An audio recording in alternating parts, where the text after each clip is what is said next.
I love this place. Hello, Pittsburgh. Hello, Pittsburgh.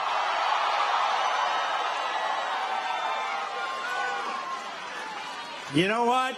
Do me a favor. Get out on Tuesday. Vote for Rick Saccone, and we can leave right now. Come on.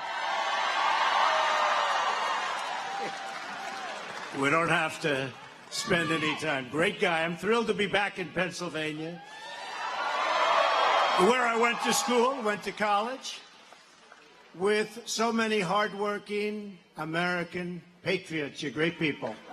Great. Pennsylvania is the state that gave us American independence, American freedom, and what else? American steel. American steel.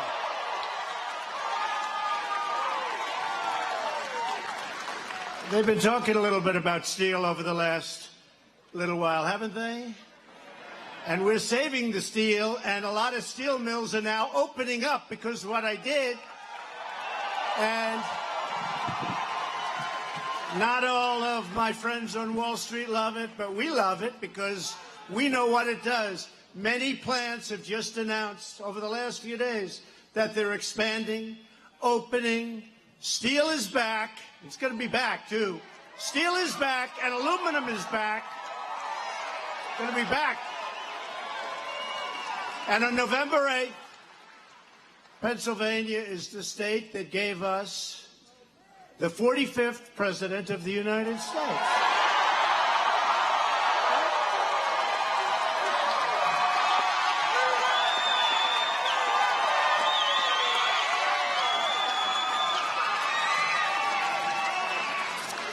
And I think we're doing a good job for you. I hope so. We're working hard. It's not easy. That Washington, D.C., you got a lot of evil there, but we're getting it out step by step. A lot of evil. A lot of bad people.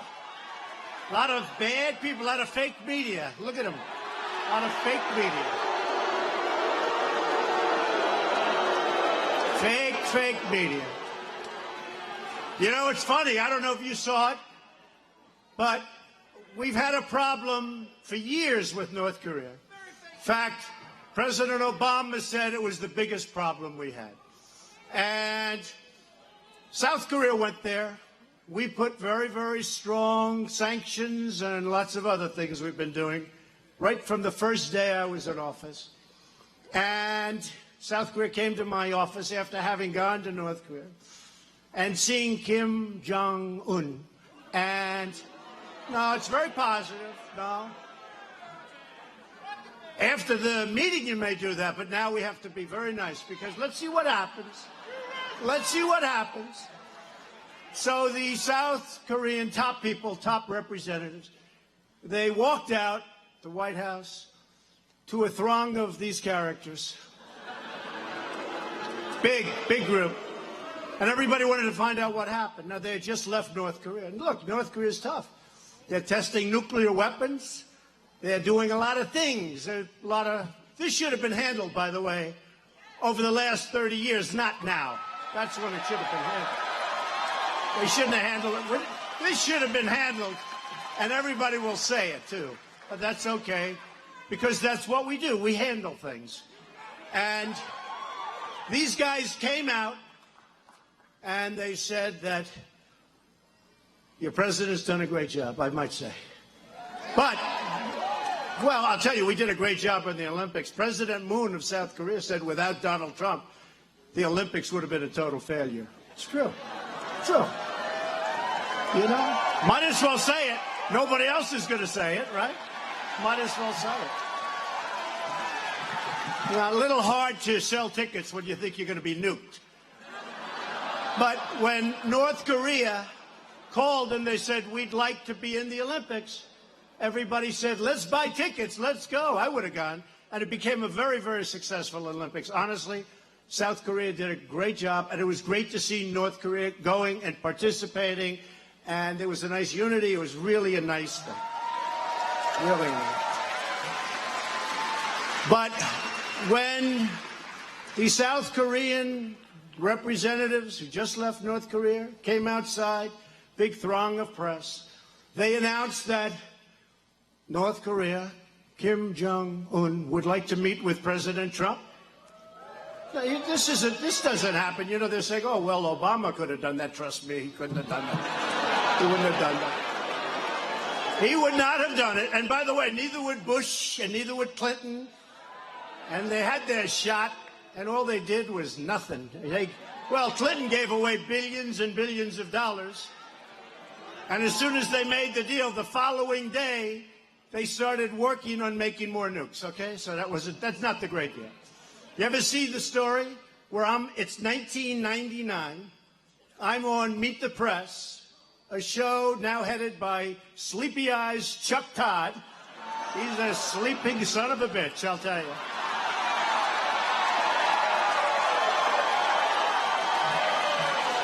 And they showed it this morning, 1999, and I'm talking about North Korea. You got to take them out now.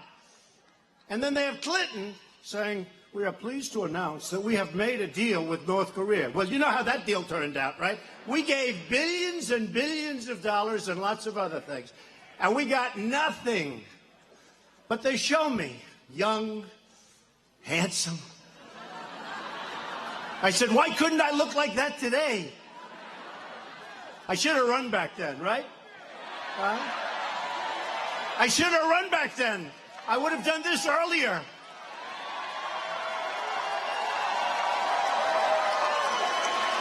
So, but they had me literally saying, I don't know if anybody saw it, they play it a lot, but literally saying, to a very good guy, actually, but saying that we got to do something about North Korea. That was when it wasn't in vogue. And then they have Clinton giving everything away, and then they show, and here we are today with a man who's nuked up all over the place. But we've been very strong and very vigilant, and now lots of good things I think are going to happen, but we'll see. But the funny thing, so they announced that he's not going to send missiles up anymore until through the meetings. Well, think of that. You know, we were getting a lot of missiles sent. I wouldn't say Japan was thrilled, missiles flying over Japan. They're very happy with what I'm doing. And who else could do it? I mean, honestly, when you think. They're not going to send missiles up. Think of it. They're not sending missiles up. And I believe that. I believe that. I really do. I think they want to do something. I think they want to make peace. I think it's time. And I think we've shown great strength. I think that's also important. Right? And I must tell you, President Xi of China has really helped us a lot. They've really helped us. And because 93% of the goods come in through China going into Korea, North Korea. 93%. So that's pretty powerful. And they've been very good. They could have done more, but that's okay. I say to them, you've been great. You could do more, but they've done a lot. They've done more. China has done more for us than they have ever done for any other president or ever done for this country. And I respect that. I respect that. Because you need that. Stopping the flow of goods, very important. And we put sanctions on. So they come out, White House, many of these same characters that I see those faces. I see those faces. And for the first 2 hours, it was unbelievable. This is amazing. This is incredible. I can't believe this is happening. You know, because we go from, like, look, a lot of people thought we were going to war. And all of a sudden they come in, they say, we're going to have a meeting, and there's no more missiles going off, and they want to denuclearize. Nobody heard that. Nobody thought, but they said they want to. They are thinking about that. Who knows what's going to happen? Hey, who knows? If it happens, if it doesn't happen, I may leave fast, or we may sit down and make the greatest deal for the world and for all of these countries, including, frankly, North Korea. And that's what I hope happens. But the press for 2 hours is going, this is fantastic. This is amazing. A certain anchor on CNN, fake as hell, CNN. The worst.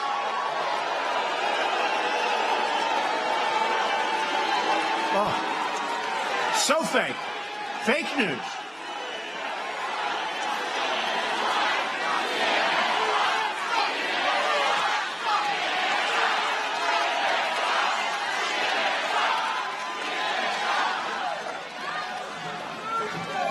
And their ratings are lousy, by the way, and compared to Fox, their ratings...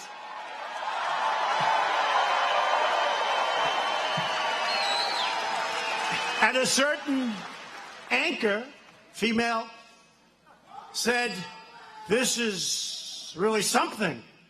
He would go down as a truly great president if this happened. Okay, but all of them are saying, this is amazing, this is incredible. Did you hear what they just said? They just said, denuke. They just said all of these things. They just said no more missiles. They said they want to meet with President Trump. They couldn't believe it. The worst of them, CNN, MSNBC, which is worse than, I think I have a new, MSNBC, third rate, and NBC, which is horrible. Their newscast, by the way, is not doing well on NBC network. They're heading down the tubes. But listen to this. I did The Apprentice on NBC for 14 seasons. I made a lot of money for them. We had a big successful show. Arnold Schwarzenegger failed when he did The Apprentice, and he's a movie star. Martha Stewart failed when she did The Apprentice, and I just kept chugging along. Every year it was a big hit. I mean, I did The Apprentice, made them a lot of money, gave them good ratings when they were absolutely dying, and they do nothing but kill me. NBC is perhaps worse than CNN, I have to tell you. And MSNBC is horrible. So here they are. They're outside. These wonderful representatives, very high level from South Korea, are saying all of these things, denuke, and all of the things that they can't believe because it's like 5 years ahead of schedule. Before this, they were saying, well, that will never happen, and this will never happen, and you'll never get them to stop, with the missiles. They're saying all of this. Now they say they want to stop the missiles, they want to denuclearize, they want to do all of these things, and all of these people are like, they can't believe it. It's unbelievable. I said to my wife, I said, it's amazing. They're really nice tonight. It's really amazing. They're all saying this is an incredible achievement. This is okay. Then I get up in the morning. Some time goes by. Right? Same people. They're saying, not that big a deal. Anybody could have done it. Obama could have done it. Obama had a chance. No. They're saying, Obama. Obama was driving you down. You take a look at those numbers before we took over. They were heading down. So just let me say, so I wake up, so it's so nice, and I'm looking forward to watching in the morning. And I go, literally, they're saying, well, Clinton could have met. Clinton gave away the House. I got nothing. And Bush, another great Republican, he got us into the Middle East. That was we spent $7 trillion in the Middle East over a 17-year period. $7 trillion as of 3 months ago. Okay? You know what they did? That was like taking a big stone and throwing it into a hornet's nest. But we're bringing it back. ISIS, we have 98% of the caliphate of the land back. 98.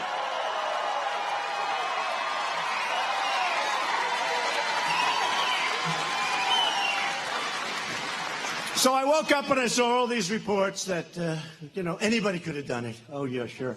Anybody could have gotten President Xi, president for life. That was another one. So he's president for life. It happened 2 days ago. And I was joking. I was at a roast, actually. But I was joking, and I said, president for life, that sounds good. Maybe we're going to have to try it. President for life. But I'm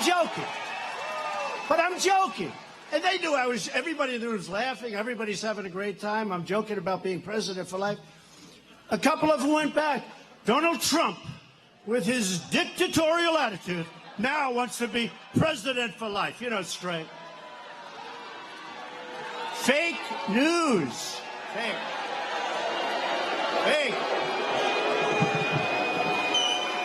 Horrible. But you know what's going to happen?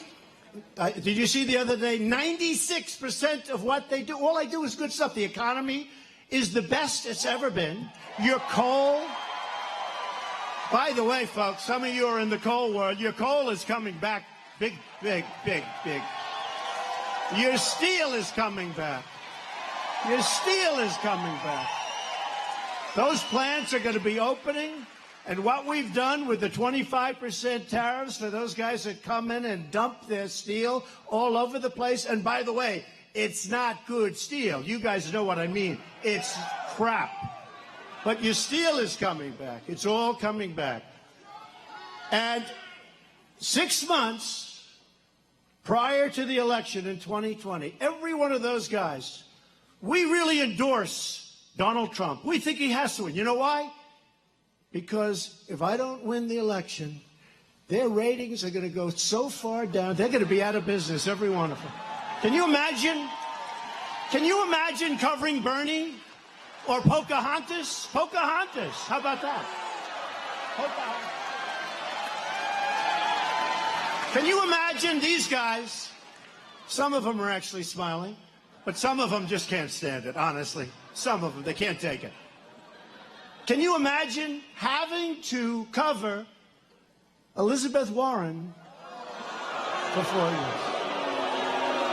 You know, I was watching during the campaign, and Hillary was sitting right there, and Pocahontas was up, and she was so angry. Look, we love each other, the women, the men. We love each other. Everybody loves. She was so angry. I said, you know, I think she's losing the entire male audience and many of the women. She was going at it, and Hillary's sitting there saying, oh, my God, what did I do here? This is... But can you imagine if they had to cover some of these people that are running? I think any of them, to be honest with you. I think any of them. Oh, I'd love Oprah to win. I'd love to beat Oprah. I know her weakness. No, I know her weakness. I know her. You know, I know her very well. I was on her last show, or one of the last, I guess the last week. She had Donald Trump and Donald Trump's family. My, we've come down a long way, haven't we? I'm now president, and probably, you know, but think of it. I know her weakness. Wouldn't we love to run against Oprah? I would love it. I would love it. That would be a painful experience for her. So we've created 3 million, thank you, darling. Oh, they're positive. I thought they were negative. They're positive. That's always the problem. We have a room that's packed. If we have one person, and that's actually a fan. By the way, that's a fan over there, folks. But if we have one person that speaks, it's like a big deal the next day. So we've created 3 million jobs since Election Day. Nobody thought that was possible. We've passed the largest tax cuts and reform in American history. We've created more than 300,000 new jobs alone last month. And you saw the numbers yesterday. Yesterday's numbers, job reports, was among the best numbers ever produced in the history of our country. In the history of our country. In fact, my guys...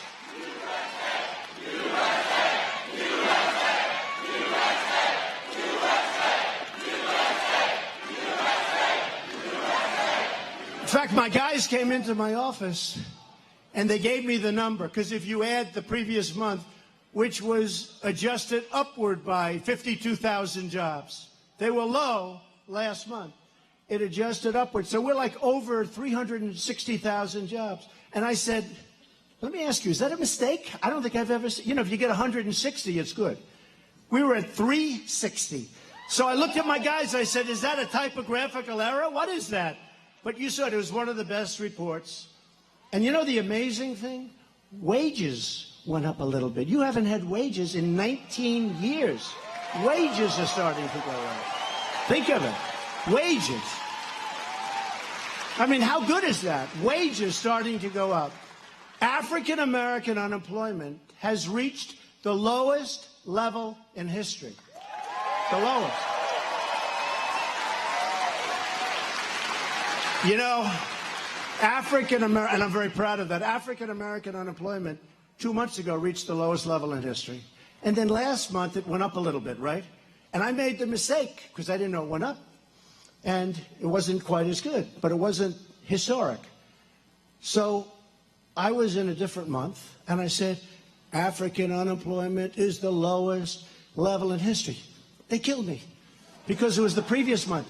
But here's the good news. The new month brought it down to the lowest level. So now it's the lowest level.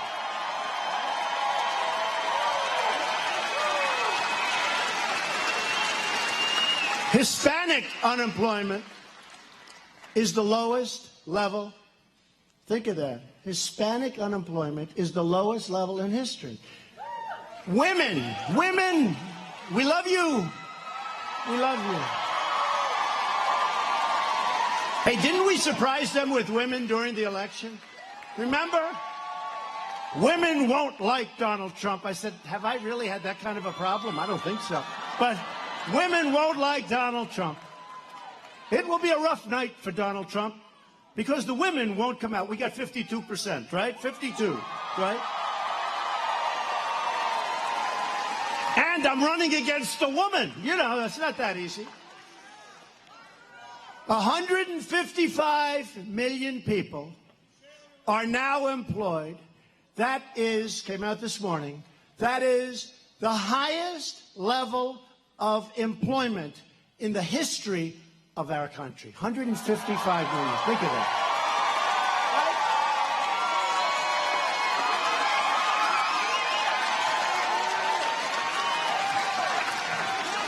While the Obama administration in its final year was losing 1,000 manufacturing jobs a month, we've created almost 300,000 new manufacturing jobs. Think of that. Think of that.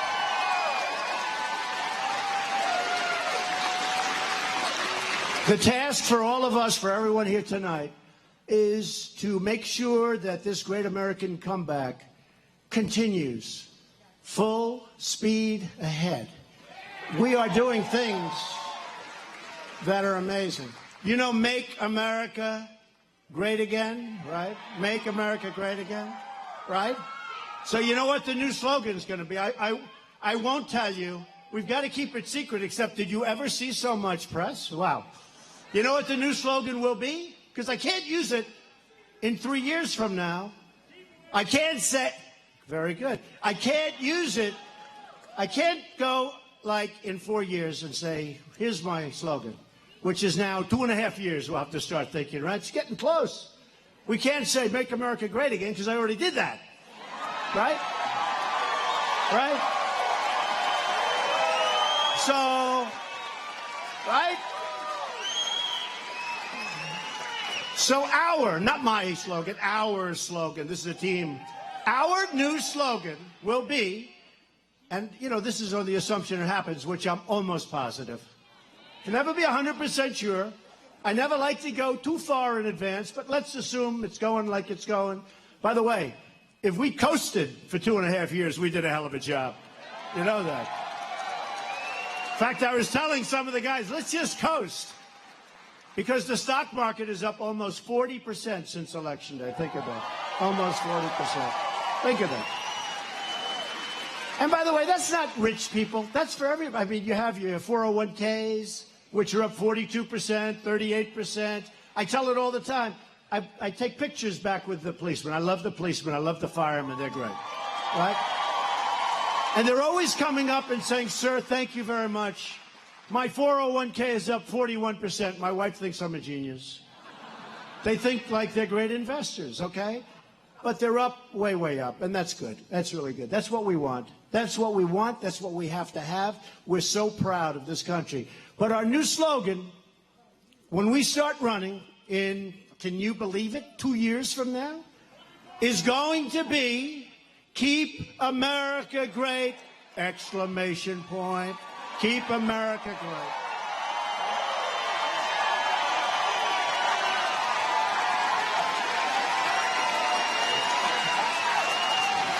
But we can only do that if we elect people who are going to back our agenda and fight for our values.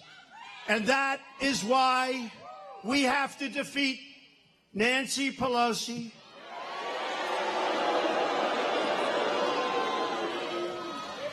and Maxine Waters, a very low IQ individual. You ever see her? You ever seen her? Have you ever seen her? We will impeach him. We will impeach the president. But he hasn't done anything wrong. It doesn't matter. We will impeach him. She's a low IQ individual. You can't help it. She really is. We will impeach him. But you have Maxine Waters, and you have plenty of others.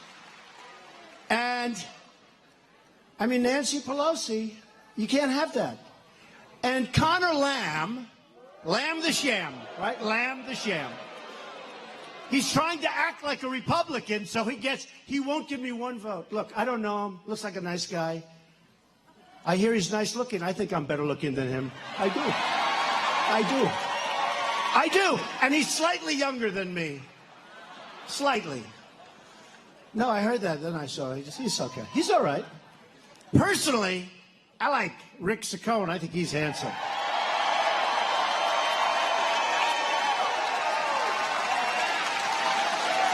And you did a great job on television today. I watched you, Rick. That was a great interview.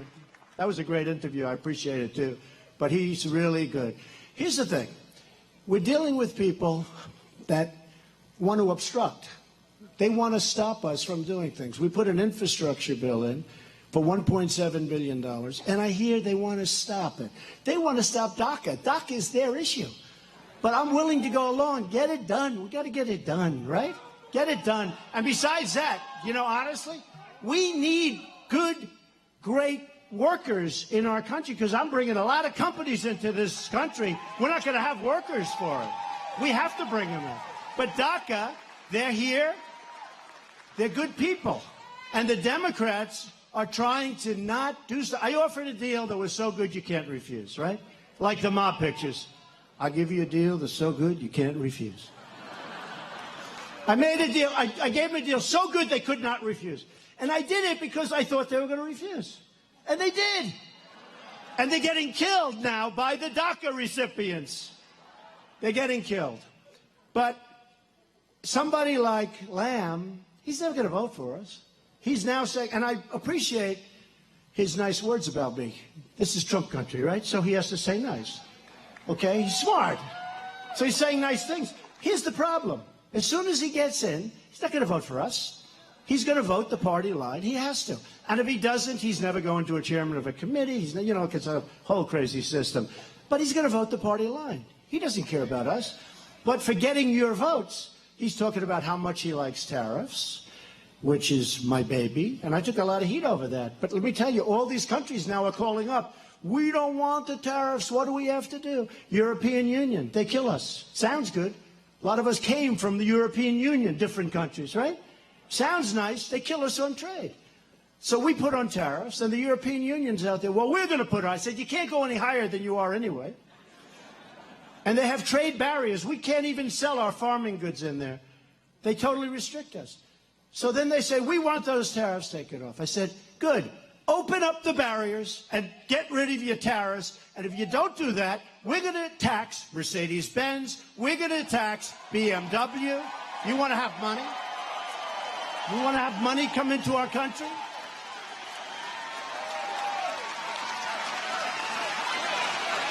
And you know, the cars are really the big item. That's the big money item.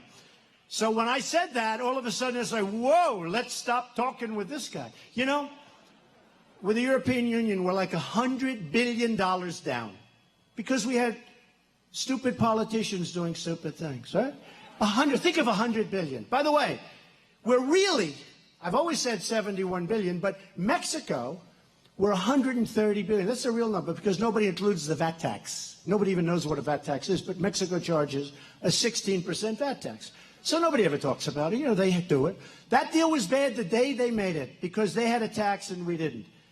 So they have a 16% VAT tax. Nobody ever talks about it. But I talk about it. So we're either going to renegotiate NAFTA, and I said, we won't put the tariffs on Mexico and Canada. And Canada's brutal. Canada's really tough. They, you know, we have a big deficit with Canada, too. They send in timber. They send in steel. They send in a lot of things. But our farmers in Wisconsin are not treated well when we want to send things to them. Hey, and I don't blame them. Why should I blame them? Because they've just outsmarted our politicians for decades. And I don't mean Obama. I mean, all of them. Since Bush the first. And that includes a lot of territory. Frankly, Ronald Reagan. You remember, I didn't love I thought he was great. I loved his style, his attitude. He was a great cheerleader for for the country, but not great on the trade. For many, many years, they've been outsmarted. We used to be a nation of tariffs. When other countries would come to the United States, they had to pay for the privilege of taking our product, of taking our jobs. They had to pay. They wanted to come in and sell their product. They had to pay. Today, in China, they sell a car to us. They pay 2.5%. We sell a car in China, which, by the way, is almost impossible to do despite the tax. It's 25%. So why is that 25 and we're 2.5? And that's why we have a trade deficit with China of $500 billion a year. It's no good.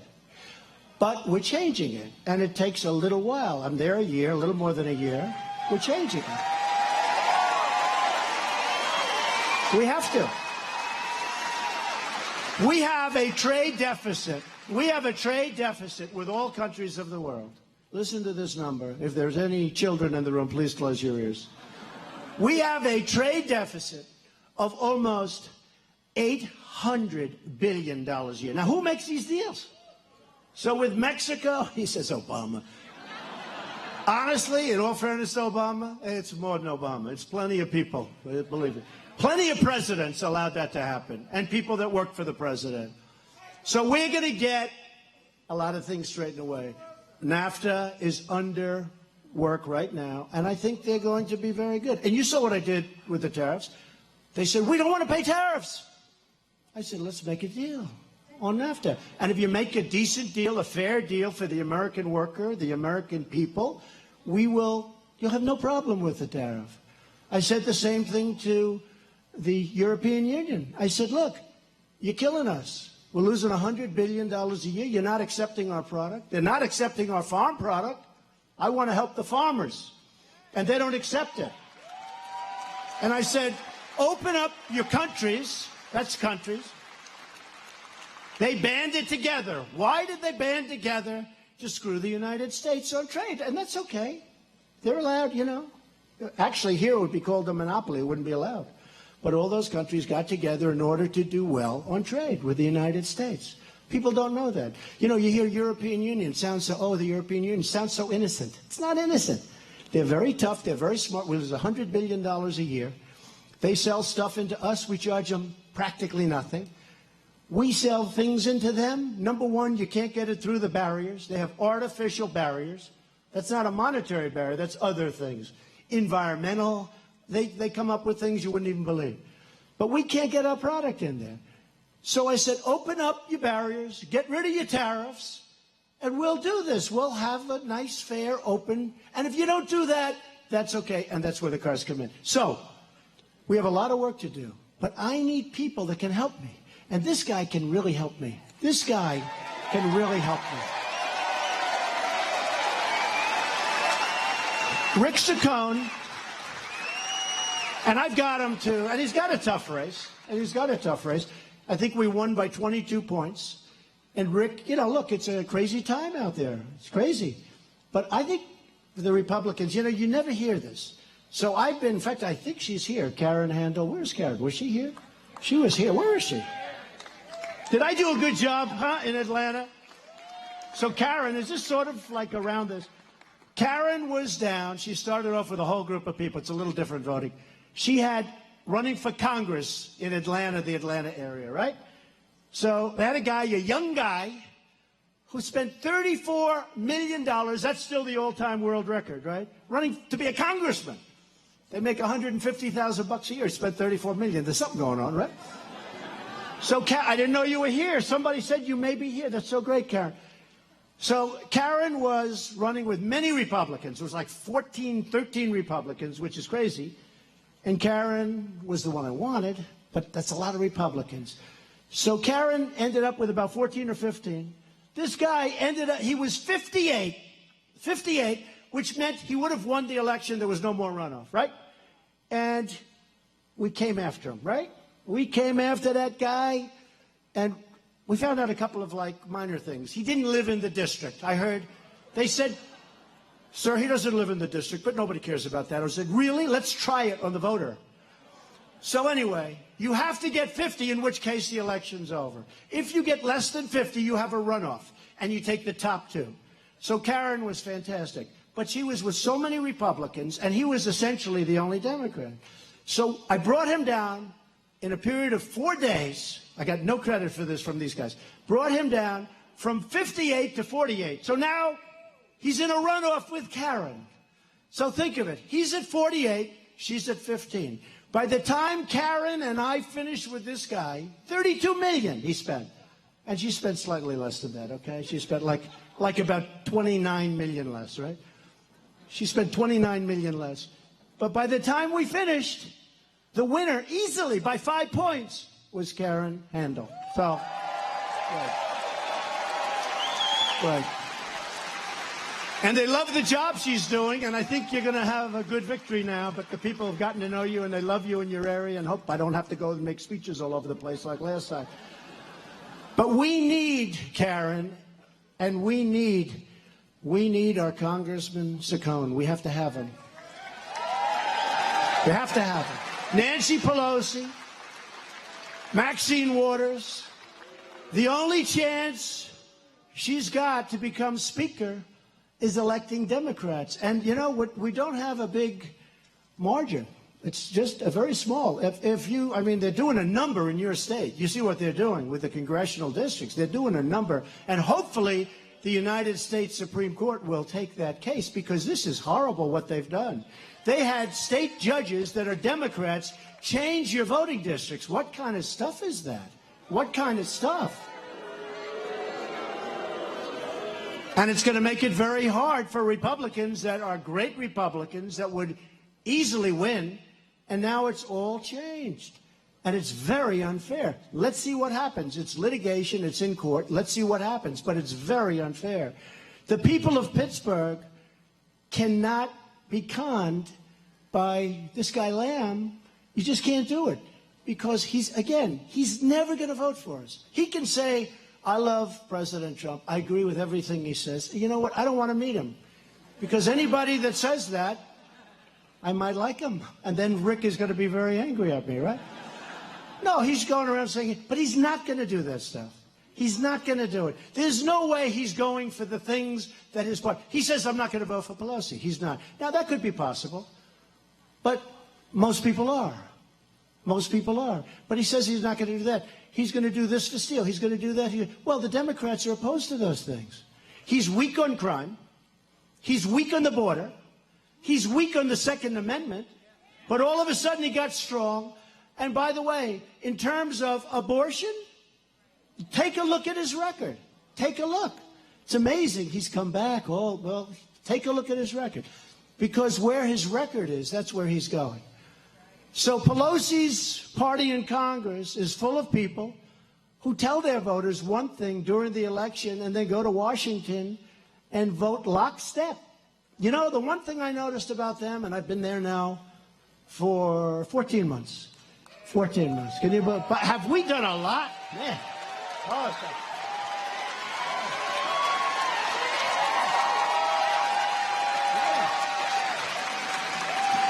we have done more than any first-term administration in the history of our country. We have. You take a look at what we've done. Regulation, tax cuts, federal judges, a great, great Supreme Court Justice Gorsuch. Great. Look what we've done. Look what we've done. And you know what? We passed the biggest tax cut in the history of our country. Didn't get one Democrat vote. Didn't get one. And by the way, how good is that kicking in? Remember? Remember? We passed it. We didn't get one Democrat vote. Think of that. Not one. And now they're getting a little nervous. That's okay. But we didn't get one. And you know what helped? When AT&T and the big companies came, they started paying thousands and thousands of dollars in bonuses to, millions of people. I think it's up to 5 million people now. And that was not in the schedule. But they're paying the money out, and the people are getting the money. And I'll tell you what, We're so proud of that. But we also got rid of the individual mandate from Obamacare, which basically guts out Obamacare. That'll be next. That'll be next. That's where you pay a lot of money for the privilege of not getting health care, okay? How do you like that one? How that one made it through court, I will not have made it through twice. But you pay a lot of money for the privilege. So we got rid of the individual mandate. Nobody even talks about it because the tax bill is so massive, bigger than Reagan, biggest one ever done. And you know, we're calling it tax reform. This is where a non-politician like me is good. Because they had a name. And for 40 years, they couldn't pass anything. And I kept saying, how is it possible not to pass tax cuts? Sir, I don't know. We just can't pass. It's been Reagan was the last one that did a big bill. And we just can't pass. I said, well, what's the problem? Well, sir, the tax reform is not easy. I said, wait a minute. Do you call it tax reform? Or do you call it tax cuts? And he said, right? And he said, no, sir, we call it tax reform because we're doing a lot of reforming. I said, look, people don't know what reform means, neither do I. People want tax cuts. They don't know. They don't know. They want tax cuts.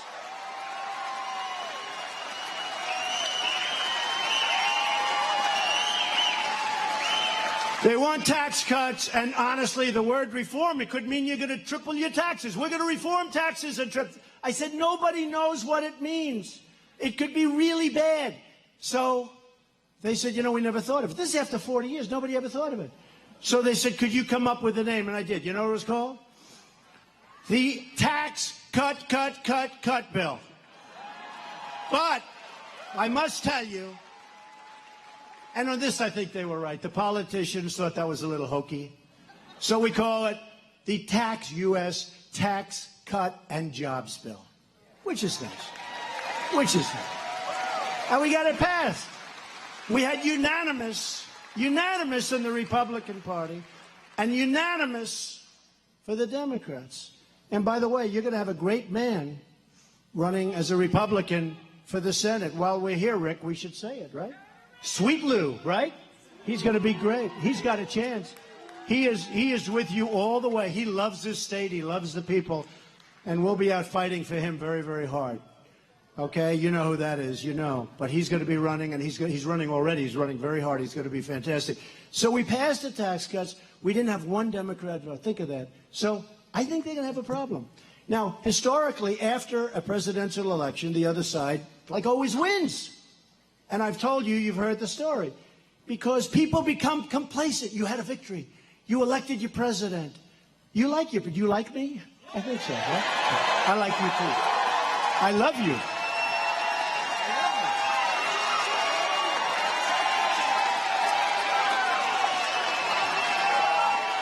I love you.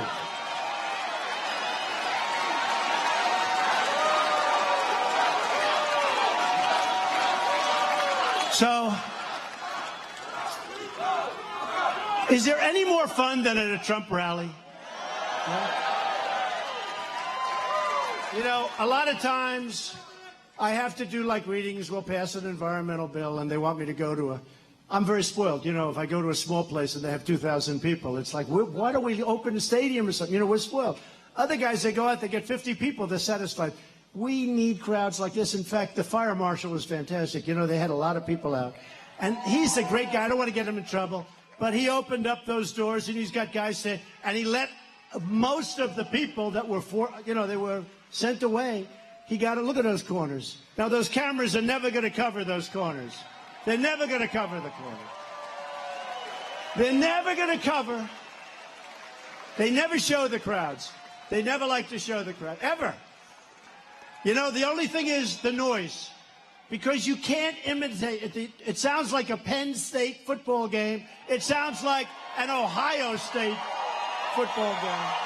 Right? You can't. I'll say to friends, did you see my speech last night? Yes. Then the first, I have to say, how good was I? How good? And they say, good. I said, did they show the crowd? No, they didn't. He said, but you know what? I could tell by the noise. That crowd was really big. You can't hide that. You can't hide that. Can't do it.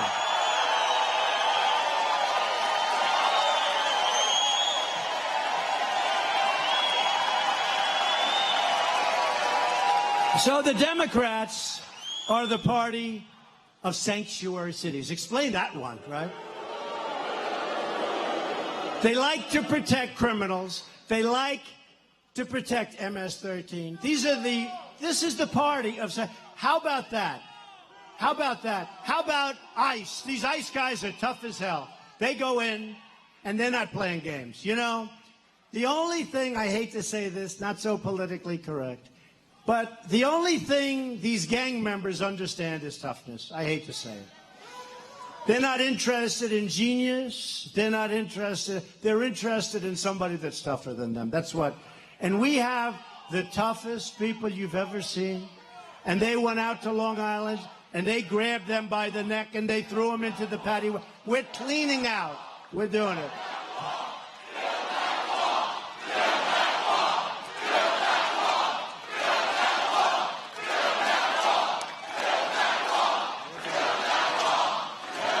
We are building the wall, 100%, 100%, 100%. You know, the president of Mexico, who I think is a really nice guy, because, you know, it's been build the wall. And I can't get through a speech without somebody, because I was all set to say build the wall, and then these guys start screaming build the wall. Well, we're building it. But the president of Mexico calls, and, you know, I told you we're in the midst of negotiating NAFTA. So we have a little sticking point. He called up, and respectfully, because he really is a high-quality guy, and he called up, he goes, Mr. President, we would like you to make a statement that Mexico will not pay for the wall. I said, are you crazy? You think I'm going to make? I'm not making that statement. He said, well, you have to. I said, is it a deal breaker? He said, yes. I said, bye-bye, we're not making a deal. There's no way I'm making it. Now, what I will say, and what I told him, is, President, don't worry. It all comes out in the wash. We're going to put it into the NAFTA agreement. Nobody's going to be talking too much about it. It'll be part, because we're going to make a much better NAFTA deal. We have to. When we lose $130 billion with Mexico, I think we can do a little better than that, right? The wall, you know what the wall is? It's this. You don't even notice it. It's like a little asterisk on the bottom. Okay. So he said to me that, and I said, no, we can't do that. We actually broke it up. He was going to come to Washington. No way I'm going to say anything like that. But I will say we will build the wall. We have to build the wall. We have to build the wall. And the Democrats are holding it back. You know, we had a deal, $25 billion. And by the way, if I get $25 billion for the wall, you're going to have a lot of change. You're going to have a lot of change. I've got all the big builders, the best ones in the world. I know the best builders. You know, we want to use the good builders, not the bad ones. Save a lot of money on the airplanes. We save a lot of money on Air Force One, $1.4 billion we save. 1.4. Still too expensive. It's crazy. It's crazy. But we saved a lot of money. I got Boeing in, and we had a talk, and we saved a lot. We saved $1.4 billion, okay? I mean, that's worth a 10-minute meeting, right? I don't care how big the United States is. But we're going to build a wall, and we have to build a wall. For people, for gangs, for drugs. The drugs has never been a problem like we have right now. And by the way, like the world has with drugs. And you know what? We fill up these councils. They all want to be on councils. They call them blue ribbon councils, where we take Melania. Great first lady. She's great. She's great. She is great. You think her life is so easy, folks? Not so easy. She is a great first lady. But we put Melania and other people on this blue ribbon committee. Do you think the drug dealers that kill thousands of people during their lifetime, do you think they care who's on a blue ribbon committee? The only way to solve the drug problem is through toughness. When you catch a drug dealer, you gotta put him away for a long time. When I was in China, and other places, by the way. I said, Mr. President, do you have a drug problem? No, no, no, we do not. I said, big country, 1.4 billion people, right? Not much of a drug problem. I said, what do you attribute that to? Well, the death penalty. So, hey, if you're a drug dealer and you know you're going to get caught and you know that you're going to kill people, you're killing our kids. They're killing our kids. They're killing our kids. They're killing our families. They're killing our workers. You know, we have a hard time. Of the 100 million people, that special group of people, they're great people. They want to work. We have a hard time. A lot of them can't qualify to work in these factories. Chrysler's coming back in. You saw that from Mexico to Michigan. We have companies coming back into the United States. You haven't seen that. I used to tell you that was going to happen, but now it's happening. But a problem, a lot of people can't qualify because of drugs. But I said to the president, I said, so you don't have much of a problem? No. And they had a problem. You know, if you go back 200 years ago, and they know all about drugs. It was devastating to China, the opium, devastating. It destroyed China. And I'm not going to let it destroy us. And there was an article in one of the main papers, maybe it was the failing New York Times, or one of them. And I don't even know where they get it, because honestly, I don't know that the United States, frankly, is ready for it. They should be ready for it. But at a minimum, you have to give long, tough sentences. But if you go to Singapore, I said, Mr. President, what happens with your drugs? No, we don't have a problem, President. I said, really, what? We have a zero tolerance. And he's not playing games. These guys don't play games. You know, we have a different type of people. They don't play games. I said, how are you doing on drugs? No problem. He said, what do you mean no problem? And that's entertainment. You know, a lot of things are happening. He said, what do you mean no problem? We have a zero tolerance policy. What does that mean? That means if we catch a drug dealer, death penalty. That's it.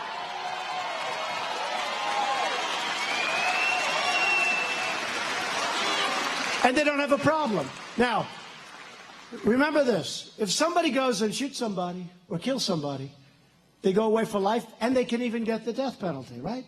One person. They shoot one person, they get the death penalty. They shoot one person, kill some person, knife one person, the person dies. They get maybe the death penalty or maybe life in prison, no parole, right? Okay? A drug dealer will kill 2,000, 3,000, 5,000 people during the course of his or her life. Thousands of people are killed, or their lives are destroyed, their families are destroyed. So you can kill thousands of people and go to jail for 30 days. They catch a drug dealer, they don't even put him in jail. Think of it. You kill one person, you get the death penalty in many states. Or you get life imprisonment. You think of it. You kill 5,000 people with drugs because you're smuggling them in and you're making a lot of money, and people are dying, and they don't even put you in jail. They don't do anything. But you might get 30 days, 60 days, 90 days. You might get a year. But you're not going to get, and then you wonder why we have a problem. That's why we have a problem, folks. And I don't think we should play games. Now, I never did polling on that. I don't know if that's popular. I don't know if that's unpopular. Probably you'll have some people that say, oh, that's not nice. But these people are killing our kids, and they're killing our families. And we have to do something. We can't just keep setting up blue ribbon committees with your wife and your husband. And they meet, and they have a meal, and they talk. 2 hours later, then they write a report. Say, Joe, look, that's what I got in Washington. I got all these blue ribbon committees. Everybody wants to be in. Blue ribbon, and we have the opioid problem. And for that, we have to go after the drug companies. We have to. We have no choice. We have to go after the drug companies. We have no choice. So I think it's a discussion we have to start thinking about. Don't you agree? I don't know if you're ready. I don't know if this country's ready for it. But I think, Rick, I think it's a discussion that we have to start thinking about. So, in Oakland, you have a mayor. And she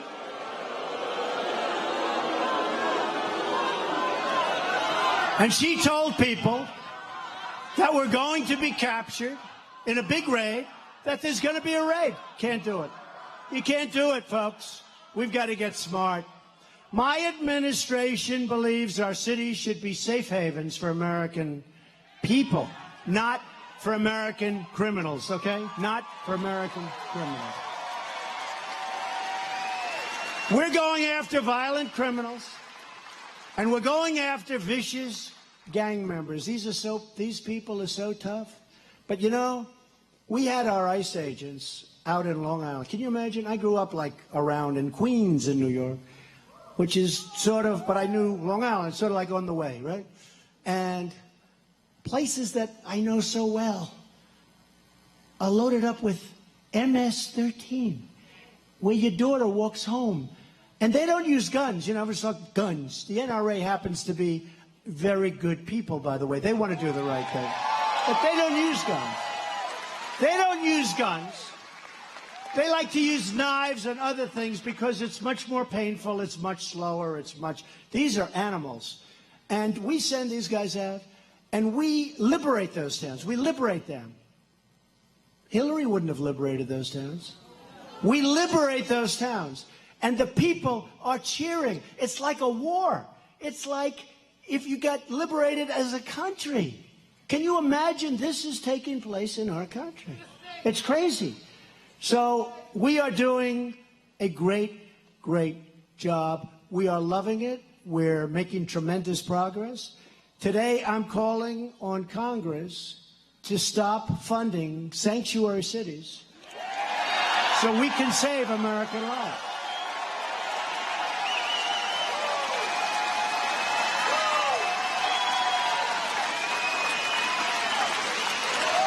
The funding bill should not give precious and massive taxpayer grants to cities aiding and abetting criminals. That's what they do. Look at the stories. Kate and so many. Look at the stories, how horrible they are.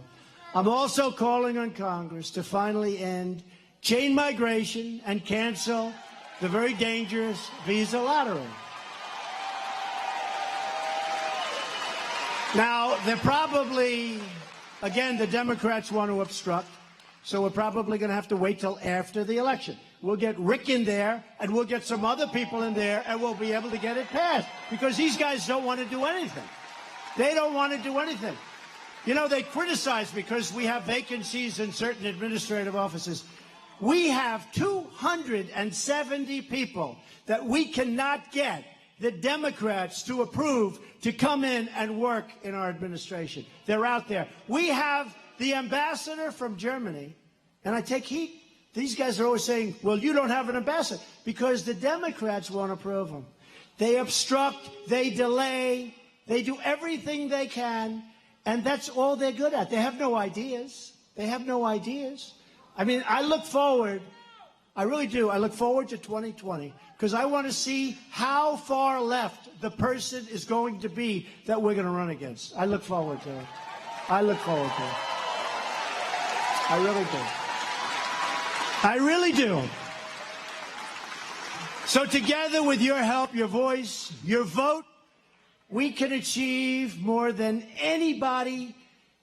I mean, again, I really believe, and I'm not saying this as braggadocious, because I tell you if we didn't, but the tax bill, when we got the individual mandate, but we also got ANWR. Most people don't know what that's one of the biggest fields in the world. We got it approved. They've been trying to approve it for 40 years. That was a part of the tax bill. That alone would have been a massive thing to approve. We got ANWR in Alaska, one of the biggest fields in the world that will start working. And other things. So as long as we're proud of who we are and what we're fighting for, there is nothing beyond our reach, nothing. We need Republicans put in office. We need Senate, And I think we're going to do pretty well with the Senate. You know, the numbers are looking pretty good. Did you see the numbers from about 2 months ago? And you see the numbers now, it's like from a different world because people are seeing what we're doing. They're seeing what we're doing. We stand on the shoulders of patriots who poured out their sweat and blood and tears, and we're going to do things that nobody's been able to do. You know, it's very funny.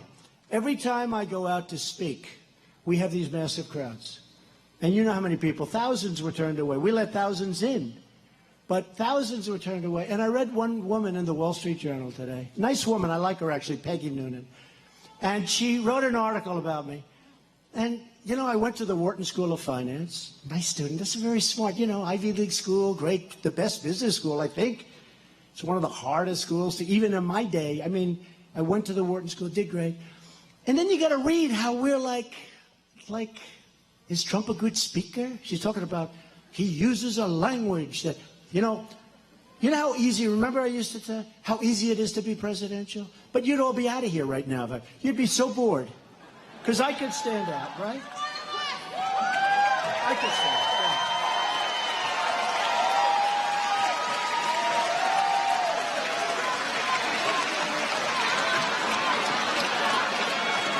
I'm very presidential. Ladies and gentlemen, thank you for being here tonight. Rick Saccone will be a great, great congressman. He will help me very much. He's a fine man, and Jong is a wonderful wife. I just want to tell you on behalf of the United States of America that we appreciate your service. We appreciate your service. And to all of the military out there, we respect you very much. Thank you. Thank you. And then you go, God bless you, and God bless the United States of America. Thank you very much.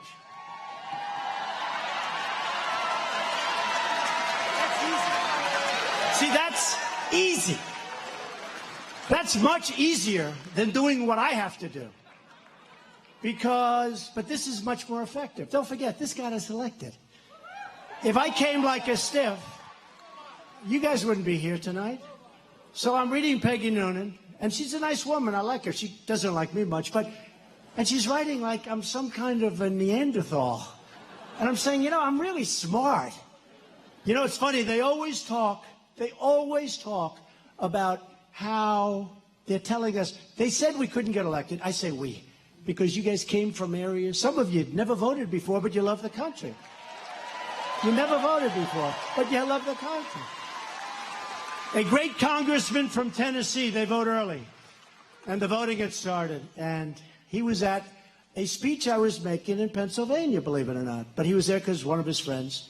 And it was Lou, but one of his friends was there. So I didn't know him. And they had early voting in Tennessee. And he said, you know, Mr. President, and at that time I wasn't president, but he called me that because he saw what was happening. He said, in Tennessee, the early voting started. And I've been doing this stuff for 32 years. And I've never seen anything like it in my life. Those people are coming out of the hills. They're coming out of the valleys. They're coming out of everything that you can come out of. It's the most amazing thing. And these are people that love the country, but they never voted because they never saw anybody they wanted to vote for. And now they've got Trump, Pence. They've got all the stuff. So I've never seen anything like it.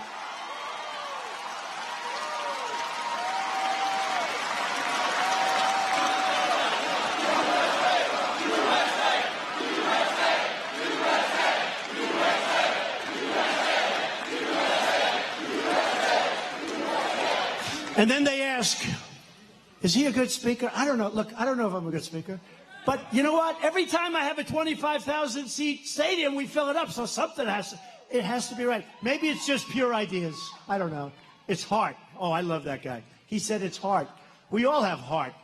But this man, great guy, great congressman, actually, he said, all these years, I've never seen anything like it. He said, and I can only tell you, I love the state of Tennessee, but I can only tell you, if the rest of the country is like Tennessee, you're going to win this damn election, and it's going to be easy.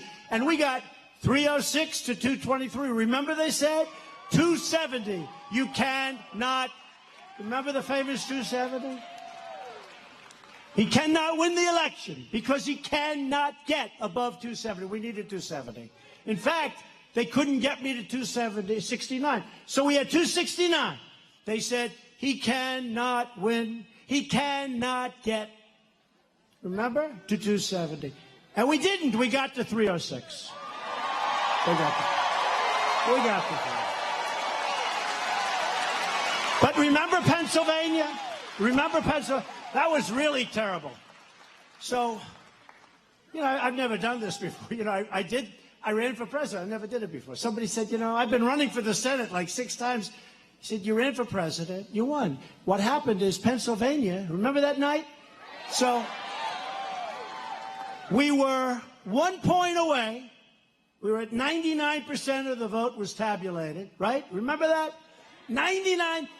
And if I lost 10 points, we would have won. There was no way you could lose because we were winning by thousands and thousands of votes. And 1 point doesn't have all of those thousands of votes. They wouldn't call Pennsylvania. They refused to call it. Remember? And I wanted to win. I wanted to win with Pennsylvania. It was so befitting because they had spent 10 times more in the state of Pennsylvania than I did. 10 times more. And I'm waiting for Pennsylvania. I'm saying, come on, Pennsylvania, go. 1 point, and I win. And I have thousands more votes than I need. In other words, if every single person of the remainder voted against me, we win easily. They wouldn't call it. And then what happened? Wisconsin came in. We won with Wisconsin, which hadn't been won in decades.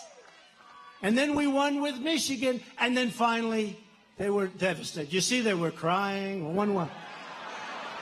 Crying. She's crying. Oh, my God. Oh, my God. Oh. Remember John King with the board? I do this every once at the board. The red board's all red. It's like red. Man, that board was red, meaning Republican. And John King, he can't believe it. He goes, I think he just won the state of Florida. Yes, Donald Trump won the state of Florida. He's going, oh. Then they go, you had to run. You know, the Electoral College is much harder than the popular vote. Because popular vote, you go to 3 or 4 states. Electoral College, you have to go to like 19. I was all over the place. I went to Maine 4 times because I needed 1 vote. They had 1 vote. That was going to be 269 to 270. The 1 vote was going to be very important. So I went to Maine like 4 times. That's a lot. Because a lot of people said, why are you doing it? First of all, I like the people of Maine, but I needed 1. But what happened was it was an incredible evening. One of the greatest nights in the history of television in terms of numbers of people watching. And we have done a job. So here's what's going to happen. Let me give you the bad news. The bad news is they want to take it away from us. They want to take it away. They're doing everything they can to take it away. And that starts with the election coming up in a few months. And we have to win it. We have to get out, and we have to win. Normally, I would not come, except it's Pennsylvania. I say I love it anyway. I love the people. I mean, I went to school. I went to Wharton. I went to school here. I love Pennsylvania. I mean, look, how can I not love it, right? Somebody else would show up here, and then honestly, Rick, what would it be, 50, 60 people in front, right? First of all, you wouldn't have this. You'd have a little place. But I love the state. But I really feel strongly about Rick Saccone, and I know him.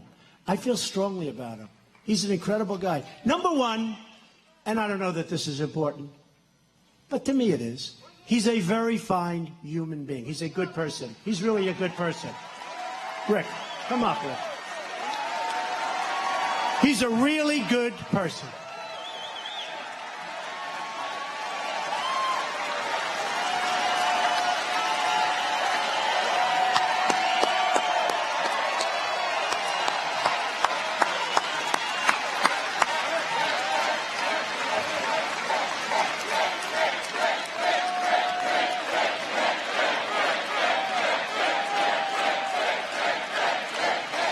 So he's a good person. I don't know if that means that. Does that mean anything? He's a very competent person. He's a very hard worker. He knows things that many people don't know. He understands North Korea maybe better than anybody. I spoke to him about North Korea. He was there for a long time.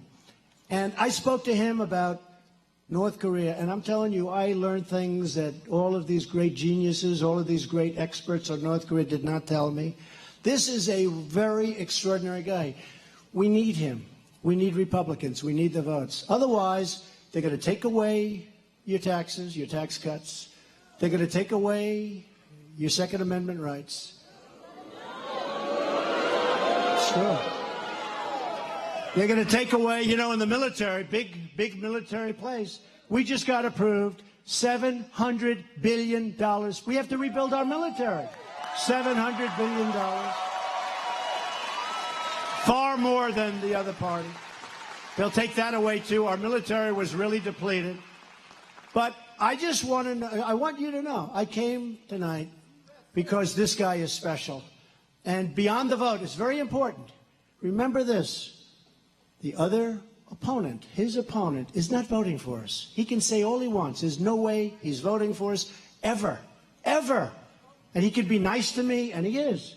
But there's no way he's ever voting for me. Rick is going to vote for us all the time, all the time. So I want to ask Rick to say a few words, and again, it's an honor to be with you. Go out on Tuesday and just vote like crazy. You got to get out there.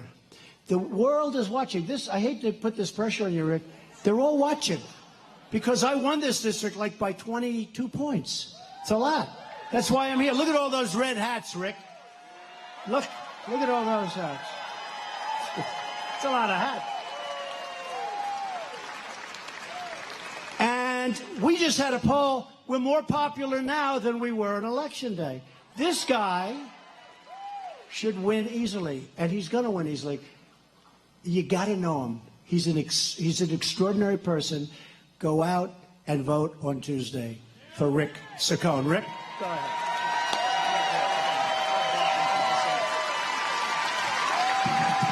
Do we love our president here in Western Pennsylvania?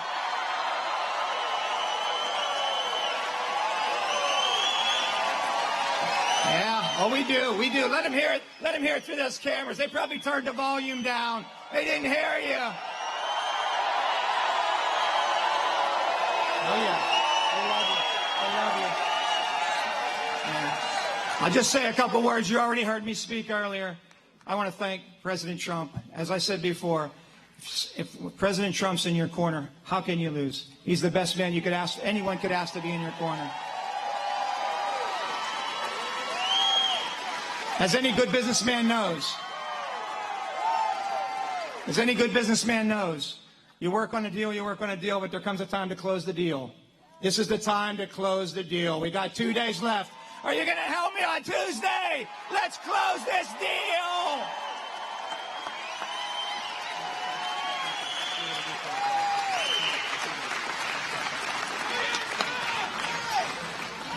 So, again, with that, we'll say goodnight. But again, go out, vote for Rick. He'll never, ever disappoint you. He's a winner. He's never going to disappoint you. Just go out, vote with your hearts, vote with your brains. This is an extraordinary man. I'm going to be home watching the returns, and I hope that I have to make a call on Tuesday night where I speak to you and Jong, and I say, great job, great race. The whole world, remember that, they're all watching. We want to keep it going. We want to keep the agenda, the Make America Great going. You got to get them in. This is a very important race. Very important. Thank you all. God bless you. We love you all. Thank you. Thank you very much. God bless you. We will make America great again.